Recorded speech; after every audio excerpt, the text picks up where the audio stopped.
Cheating जब वो लड़का कह रहा है, आयुष मलिक कह रहा है कि मेरे साथ कोई गलत नहीं हुआ, अपनी मर्जी से मैं शादी करी, अपनी मर्जी से धर्म परिवर्तन किया हुआ, तो चीटिंग तो बनती नहीं। चीटिंग की धारा बन ही सकती है इसमें। ये मैं आपको दावे से कर रहा हूँ, चीटिंग की धारा बनने के लिए जिसका चीट किया गया वही कह सकता है। फादर नहीं कह सकता कि मेरे बेटे के साथ चीट किया गया। मैं आपको दावे से कर रहा हूँ, इसमें ना तो कोई एफआईआर बनती है, और एफआईआर बनती भी है किसी में तो अरेस्ट करना टोटली इलीगल है, असंवैधानिक है, सुप्रीम कोर्ट हाई कोर्ट जजमेंटों के अगेंस्ट है। हमारे देश में जो संविधान जो हमें इजाज़त देता है धर्म परिवर्तन, उसके अगेंस्ट ये कानून है। और मुझे इस बात की भी चिंता है और दुख भी है, अफसोस भी है कि सुप्रीम कोर्ट में ये सारे कानून जिन जिन राज्य सरकारों ने बनाए हैं धर्म परिवर्तन के अगेंस्ट, वो सारे कानून सुप्रीम कोर्ट में चैलेंज हैं, लेकिन सुप्रीम कोर्ट ने अभी तक उस पर कोई सुध नहीं ली है। आयुष मलिक जो है, सिंपल सी बात है कि 30 साल का युवक है, वो मेजर है, वो जो है साथ दवा कारोबारी भी बताया जाता है शामली का।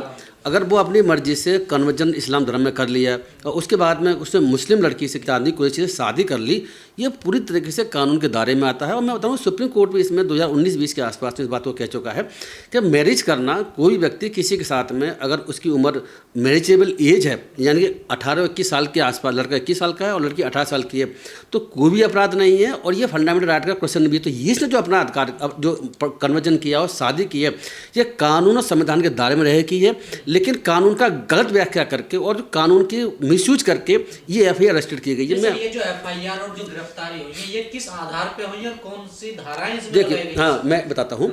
इसमें 2 कानून का उल्लंघन बताया है सरकार ने, पुलिस ने। वो क्या बताया कि UP conversion unlawful conversion act है 2021 का, उसके तहत उन्होंने कहा कि इसे हिंदू धर्म से जो इस्लाम धर्म में कन्वर्ट किया गया है, वो साजिश के तहत जिसकी जो पत्नी जो अब जो बन गई जो जाम कुरैशी और उसके ससुर कोई इस्लाम कुरैशी हैं, उन लोगों ने अन्य लोगों ने मिलकर के साजिश करके और इसकी प्रॉपर्टी वो अपने कब्जे में करने के लिए ये सारा काम किया गया। मतलब प्रॉपर्टी के लिए बता रहे हैं कि प्रॉपर्टी कब्जे में करने के लिए, अपनी करने के लिए ये धर्म परिवर्तन कराया गया है और शादी कराई गई। ये किसका आरोप है? ये आरोप उस लड़के का नहीं है, आयुष मलिक का नहीं है। ये आरोप किसका है? ये आरोप है उसके फादर का। तो उसके घर वालों एफआईआर उसके साथ फादर ने कराई, जो मैं देख रहा हूँ। तो मैं समझ नहीं पा रहा हूँ कि वो लड़के ने शादी अपनी मर्जी से करी है, धर्म पदों से मर्जी से किया है या अपनी बिना मर्जी किया हुआ है। 30 साल का लड़का है और कारोबारी भी है, उससे समझ नहीं है। और जो भी किया हुआ है वो अगर गलत भी है या सही भी है, इसका फैसला बाद में होगा। उसके फादर के कहने से या उसकी जो फैमिली मेम्बरों के कहने से या उसकी कम्युनिटी के और लोगों के कहने से, बाकी जो और हिंदुवाई संगठन के कहने से कोई भी लीगल काम या संवैधानिक काम इलीगल या संवैधानिक नहीं हो जाता। जैसे कि फिर मैं बता दूं, लेकिन भारतीय जनता पार्टी की उत्तर प्रदेश में सरकार है, वो कभी भी जो है मुस्लिम में कन्वर्जन होना, उनके पिताजी का, आयुष मलिक के पिताजी के आरोप सही भी तो हो सकते हैं ना। देखिए, अगर लड़की को पता होगा कि इसके पास प्रॉपर्टी, ये सबसे बड़े दवा के कारोबारी बताए जा रहे हैं, उनकी दुकानें हैं, प्रॉपर्टी, तो क्या पता ऐसा हुआ भी हो सकता है कि नहीं, बिल्कुल भी नहीं हुआ है। हाँ। ये सब झूठ है। इस बात के लिए कौन कहेगा? तो मुझे बताइए कि जो लड़का शादी कर रहा वही तो कहेगा ना। उसे लगेगा अब के बाद में या कैसे भी कि मैंने जो शादी करी है, मैं धर्म परिवर्तन किया गया है, वो मैंने शादी इसीलिए करी है, धर्म परिवर्तन इसीलिए किया कि मुझे मेरी प्रॉपर्टी ये हथियाना चाहते थे। मैं इसको समझ नहीं पाया था। कोई कॉन्स्पिरेसी हुई थी, कौन कहेगा? कॉन्स्पिरेसी जो है उसके फैमिली मेम्बर के साथ नहीं हुई है। ये आप देश पूरा समझ ले कि ये कॉन्स्पिरेसी किसके साथ हुई है। ये कॉन्स्पिरेसी हुई है आयुष मलिक के साथ में। लॉ की पोजीशन यही है। चीटिंग करी गई है आयुष मलिक के साथ में, जो चीटिंग है नहीं वो मना कर रहा है क्योंकि वो मेजर है। दूसरी बात ये है कि शादी उसने अपनी मर्जी से करी, वो अब भी कह रहा है, वो सबको इंटरव्यू दे रहा है। अगर मैं तब मानता कि तब आयुष मलिक को भी अपराधी बनाते, इन्हें आयुष मलिक को तो अपराधी बनाया नहीं है। वो बनाया किसको अपराधी है? खाली उनकी जो वाइफ को, जो कि मुस्लिम है। मैं पहले भी कह चुका हूँ आपके चैनल पर, पहले हम जो असद एनकाउंटर में बात कर चुके हैं, खान सर के विवाद में जो एफआईआर उसमें बात कर चुके हैं, जो कि बिहार की घटना थी। ये घटना भी कोई भारतीय जनता पार्टी की सरकार राज्यों में हो रही है। मैं वो दावे से कर रहा हूँ अगर ये घटना अगर भारतीय जनता पार्टी के राज्यों के अलावा अन्य राज्यों में जहाँ पर और पार्टियों की सरकार है वहाँ हुई होती तो कुछ भी ना कार्रवाई होती, एफआईआर भी नहीं होती इसमें, क्योंकि एफआईआर बनती नहीं है। मैं ये बात इसे बताऊँ तो 2 बात बता रहा हूँ। यूपी कन्वर्जन एक्ट की धारा इन्होंने जो 3 और 5(1) लगाई है, वो ये कहती है कि कोई अगर कन्वर्ट करता है और उस कन्वर्जन को दूसरे लोग जो है वो अपना साजिशन करके, प्रलोभन दे करके, लालच दे करके या धमका करके कराते हैं, तो उस स्थिति में वो अपराध बनाया गया 5(1) के तहत। ये यूपी कन्वर्जन एक्ट की बात कर रहा हूँ। उसमें कम से कम 3 साल और मैक्सिमम 10 साल की सजा का प्रावधान है इस कानून में, इस धारा जो उन पर लगी हुई है। तो देखो ये धारा अट्रैक्ट नहीं होती है, बिल्कुल अट्रैक्ट नहीं होती है। लड़का मना कर रहा, अभी मना कर रहा है, पहले ही मना कर रहा था। वो देखो शादी करने को अपराध नहीं बनाती, वो धर्म परिवर्तन को अपराध बनाती है। धर्म परिवर्तन को अपराध बनाती है। धर्म परिवर्तन कर चुका है और मैं देख रहा हूँ मीडिया में खबर जा रही है, इसने कहा है कि मैं इस्लाम के बारे में स्कूल के वक्त से सीख रहा था। 2013 में मेरी दिलचस्पी और बढ़ी और मैं इस्लामी कल्चर अपनाने लगा था। तो भैया इस्लामी कल्चर अपनाना या इस्लाम में कन्वर्ट होना कोई कानून में अपराधी नहीं है। और ये कानून अगर मैं आप देखो, ये कानून कब आया? ये कानून आया 2020-21 में। यूपी कन्वर्जन एक्ट जो है वो 2021 में आया हुआ है। उससे पहले ऑर्डिनेंस 2020 में आया हुआ था, उसको 20 में आया था अध्यादेश। 21 में 20 से पहले में अगर किसी ने कन्वर्जन किया तो वो तो इसके दायरे में वैसे भी नहीं आता। अगर कन्वर्जन उसने कानून बनने से पहले कर लिया तो वो अपराधी नहीं बनता। संविधान कहता है, संविधान ये कहता है हमारा कि जिस वक्त उसने कोई एक्ट किया है तब कानून होना चाहिए जो उसको अपराध बनाता हो। मतलब क्या हुआ है कि 2020 या 21 में कानून बना हुआ, उससे पहले कोई कानून नहीं था जो कन्वर्जन करने को, धर्म परिवर्तन करने को अपराध बनाता हो। जब कानून ही नहीं था तो उस स्थिति में अगर इसने धर्म परिवर्तन कर भी लिया है, पहले कर लिया, तो कानून दायरे में आएगा नहीं, तो एफआईआर तो वैसे भी नहीं बनती थी। अभी खैर मुझे ये क्लियर नहीं हो पा रहा कि इसने कन्वर्जन क्या 2020-21 में या उसके बाद किया है या उससे पहले किया है। लेकिन मीडिया की न्यूज़ ये बताती है कि इसकी दिलचस्पी बहुत पहले से थी और इस्लामी कल्चर अपनाने लगा था। अगर पहले 20-21 से पहले कर लिया तो रखने लगा था वो। अच्छा, पहले से रखने लगा था। तो अगर देखो मैं वैसे क्लियर कर दूं, फिर कह दूं, अगर 20-21 से जब से ये यूपी कन्वर्जन एक्ट आया हुआ है उससे पहले अगर वो धर्म परिवर्तन कर लिया तो वो तो वैसे ही धारा में अपराध बनता ही नहीं है। और उसके बाद भी अगर किया है धर्म परिवर्तन तो उसमें मैं लीगली पोजीशन ये है क्योंकि वो मेजर है और उसने कोई किसी को कंप्लेंट नहीं करी है, ना पहले की, ना अब की, ना एफआईआर करने के बाद की है, ना फरवरी के बाद करी। तो उस स्थिति में कोई भी कन्वर्जन का एक्ट वाले समय तो मैं वही बता रहा हूँ। तो लड़के का परिवार को एफआईआर करी, बात आपकी मान ली मैंने। लेकिन सवाल ये है कि इसमें जो धोखाधड़ी हुई है, जो कन्वर्जन हुआ है, उसके बाप का नहीं हुआ, लड़की के बाप का नहीं हुआ, लड़की की मदर का नहीं हुआ। वो किसका कन्वर्जन हुआ है? वो हुआ है उसके बेटे का, जो कि आयुष मलिक जो है मोहम्मद अली कहा जाता है शायद, मेरे ख्याल से ना, मैं देख रहा हूँ। तो उसका कन्वर्जन हुआ, तो वही तो बताएगा कन्वर्जन मेरा जो है उन्होंने प्रलोभन देके किया है, मुझे लालच देके किया है या किसी और डरा धमका किया है। बाप कैसे बता देगा? देखो फादर एफआईआर करा सकता है, ये कानून कहता है, मान ली मैंने इस बात को, एफआईआर कोई भी करा सकता है।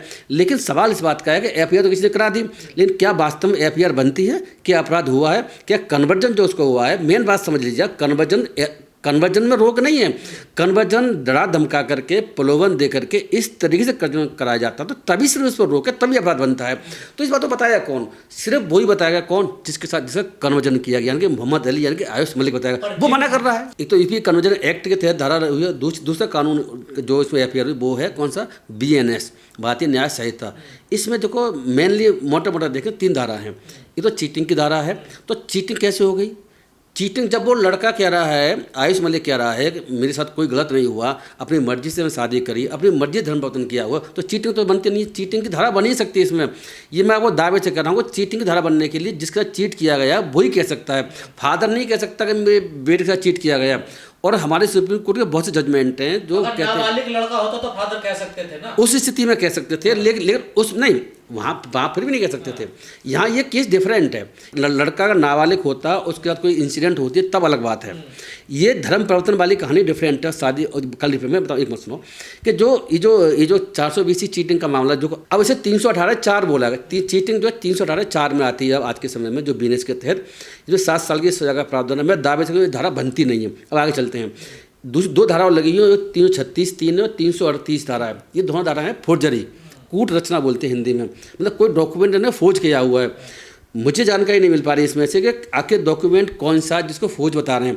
अगर डॉक्यूमेंट कोई फर्जी बनाया हुआ है तो पहले पता चल जाएगा फर्जी है भी कि नहीं है। जब तक पुलिस इसकी जांच ना कर ले, FSL से कहीं से रिपोर्ट ना मंगा ले, तब तक फर्जी कह नहीं सकते उसको। तो आज की डेट में फर्जी डॉक्यूमेंट अगर कोई निकाह नामा का डॉक्यूमेंट फर्जी है अगर सपोज, या कोई डॉक्यूमेंट कह सकते हैं कि कन्वर्जन का डॉक्यूमेंट कोई बना रखा उन्होंने, मुझे पता बनाया है, वो फर्जी है। तो फर्जी भी मैं आपको बताऊँ, फर्जी डॉक्यूमेंट क्या होते हैं। सुप्रीम जज में ऐसे बहुत सारे हैं जो पता क्या कह चुके हैं कि अदालतों को भी आज तक ये नहीं पता है कि डॉक्यूमेंट फर्जी की परिभाषा क्या है। ये मैं सुप्रीम कोर्ट जज में बता रहा हूँ आपको। 2013-14 में एक मोहम्मद इब्राहिम का जजमेंट था, बाकी जजमेंट और भी है। सुप्रीम कोर्ट कह चुका है कि हमारे कानून को 1860 से IPC बना है, तब से फौजी चल रही है। लेकिन जजों को आज तक नहीं पता है कि फौजी का मतलब क्या होता है। पुलिस को क्या पता होगा? पुलिस के बारे में उससे बहुत कमेंट किए। तो ये मुझे पूरी उम्मीद है फौजी की धारा 20 में 7 दिन अटैक नहीं होगी। लेकिन फाइनली कहने से पहले जब तक डॉक्यूमेंट न दे तो मैं नहीं कह सकता। अब एक धारा तीसरी और भी है जिसे बोलते हैं कि क्रिमिनल इंटिमिडेशन। जिसमें कि वो हमारे दिल्ली में तो अवेलेबल धारा ऑफिस में आती है, तो वो कोई इंपॉर्टेंट धारा नहीं है। किसी को धमकी देना कि आपने ऐसा नहीं किया तो वो कर देंगे, तो वो धारा इंपॉर्टेंट नहीं है। लेकिन धारा जो इंपॉर्टेंट है, सबसे ज़्यादा इंपॉर्टेंट 338 जिसे फौजदारी बोलते हैं, उसमें उम्र कैद की सज़ा का प्रावधान है। इसीलिए वहाँ की कोर्ट है, क्योंकि आपने देखा वो बेल मना कर दी मजिस्ट्रेट ने। मजिस्ट्रेट जनरली बेल उम्र कैद की धाराओं में, गंभीर धाराओं में कम देते हैं, है ना। लेकिन मजिस्ट्रेट के पास ये इस तरह की कोई प्रूफ तो हो, ऐसा कोई मटेरियल तो अवेलेबल जो बताता हो डॉक्यूमेंट फर्जी है। मुझे अपना मानना है कि उत्तर प्रदेश में माहौल चल रहा है और भारतीय जनता पार्टी की सरकार जिस तरीके से काम कर रही है, उस स्थिति में मुझे पूरी उम्मीद है इनकी जो मजिस्ट्रेट से बेल नहीं हुई है, साथ सेशन जज बेल नहीं करेगा। बेल अगर होगी तो इनकी मुझे लगता है कि सिर्फ हाई कोर्ट से ही हो पाएगी। जैसा आपने कहा कानून अधिकार देता है सबको धर्म परिवर्तन करने का, अगर वो 18 साल से ऊपर का है, इसमें लड़की को दिक्कत नहीं, लड़के को दिक्कत नहीं, तो फिर क्यों इतना माहौल बनाया? सरकार को दिक्कत है ना, आप समझो ये दिक्कत जो सरकार तो कानून से चलेगी ना सर। देखिए कहाँ चल रही है कानून से, आपको लग रहा है सरकार कानून चल रही है? देखो सरकार ना तो कानून से चल रही है ना संविधान से चल रही है।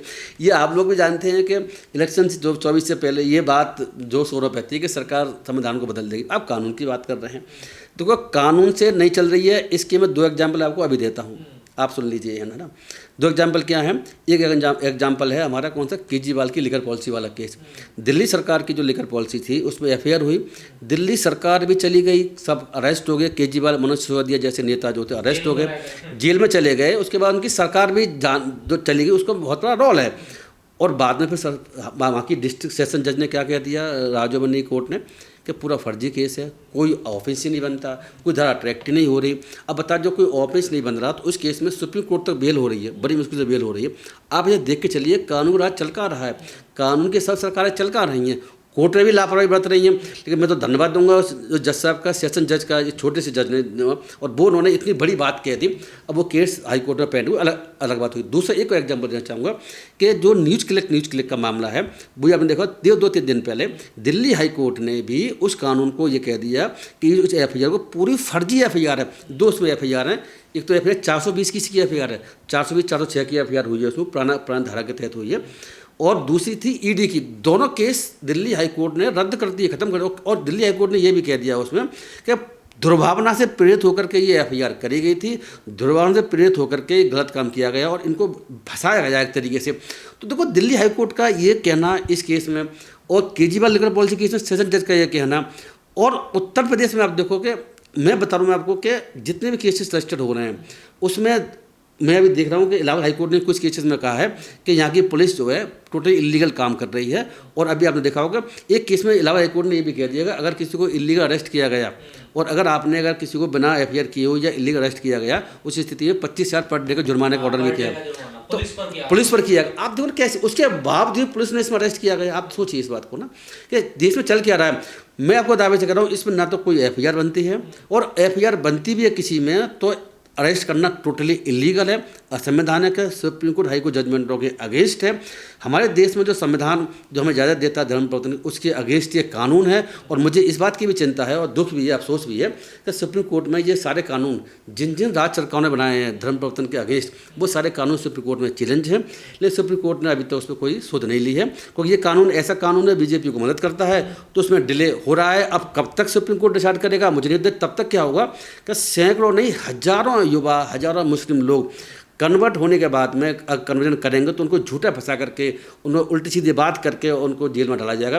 तो ये जो केस मैं बता रहा हूँ, ये केस उसी तरह के जैसे मैं हम आपके चैनल पहले कह चुके हैं, असद एनकाउंटर वाला केस को हम गलत बता चुके हैं, उसी तरीके से कह सकते हैं कि खान सर वाला केस जो बिहार में हुआ था, वहाँ भी उन पर जो एफआईआर हुई है वो भी मैं कह सकता हूँ कि मुस्लिम होने की वजह से उसका रोल ज़्यादा है। यहाँ पर जो केस हुआ है, ये देखो मैं ऐसा इसको एक बात बता दूँ, इस केस में जो मुझे एक नई बात ये लगी, नई बात ये थी कि अभी तक क्या चल रहा था कि भारतीय जनता पार्टी सरकार ये चाहती थी कि हिंदू अगर जो है लड़की है और मुस्लिम अगर लड़का है, वहाँ उसके लिए विवाद प्रॉब्लम थी। वो नहीं चाहती थी कि हमारी कोई भी लड़की, हिंदू लड़की की मुस्लिम से शादी करे।